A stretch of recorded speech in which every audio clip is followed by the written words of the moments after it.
Shalom. Salam sejahtera bagi kita semua, saudara sekalian yang dikasihi oleh Tuhan. Marilah kita merenungkan sejenak kebenaran firman Tuhan dengan pokok bahasan ciri hidup hamba Allah. Firman Tuhan yang terdapat di dalam kitab 1 Petrus pasal yang kedua ayat yang ke-17 berkata kepada kita, hormatilah semua orang, kasihilah saudara-saudaramu, takutlah akan Allah, hormatilah raja. Saudara sekalian, apa yang Tuhan sampaikan kepada kita adalah satu pembelajaran yang baik sebagai hamba-hamba Allah, sebagai orang yang percaya kepada Tuhan Yesus Kristus. Tuhan mengajarkan kepada saudara maupun kepada saya agar kita menerapkan apa yang diperintahkan oleh Tuhan. Yang pertama, Tuhan berkata kepada kita, hormatilah semua orang. Jadi setiap orang harus dihargai, dihormati sebagaimana adanya, dan kita tidak boleh membeda-bedakan penghargaan dan penghormatan kita kepada orang yang satu dengan orang yang lain. Karena Tuhan menasihatkan kepada kita agar kita menasihati semua orang.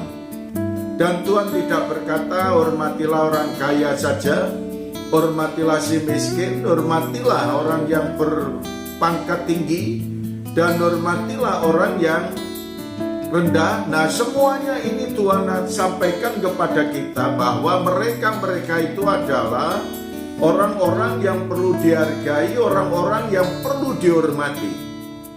Ketika saudara dan saya menunjukkan penghormatan, berarti saudara dan saya juga menunjukkan kasih kita. Maka apa yang dikatakan kasihilah saudara-saudaramu. Siapakah saudara-saudara kita?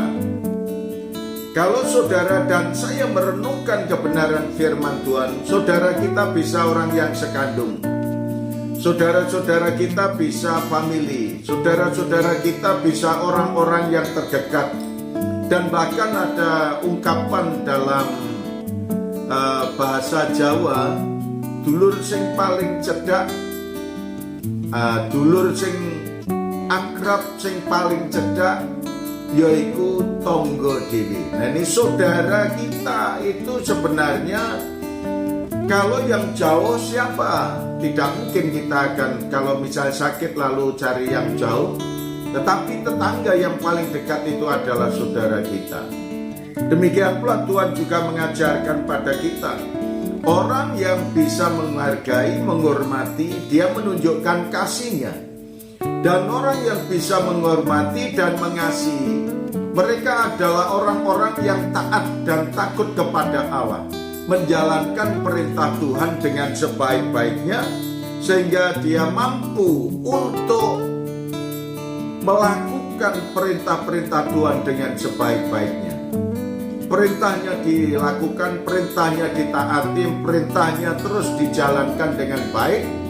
Maka penghormatan, kasih, dan rasa takut kepada Tuhan itu ada di dalam kehidupan setiap hamba-hamba Allah, orang-orang yang percaya kepada Tuhan Yesus. Kemudian yang keempat yang dikatakan dalam ayat ini juga berkata, hormatilah raja. Kita harus patuh terhadap pemerintah, kita harus takut kepada pimpinan-pimpinan, dan kita boleh menjalankan semuanya itu karena kewajiban kita.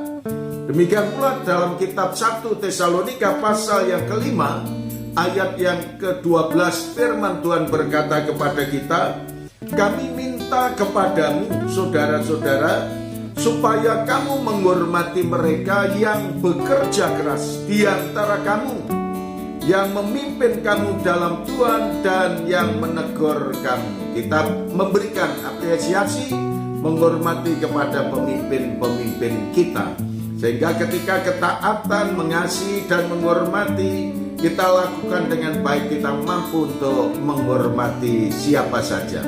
Terima kasih Tuhan, di dalam nama Yesus Allah kami yang hidup, kami menyerahkan jiwa dan raga kami. Tuntun dan pimpin dalam hidup kami. Dalam nama Tuhan Yesus kami berdoa. Amin.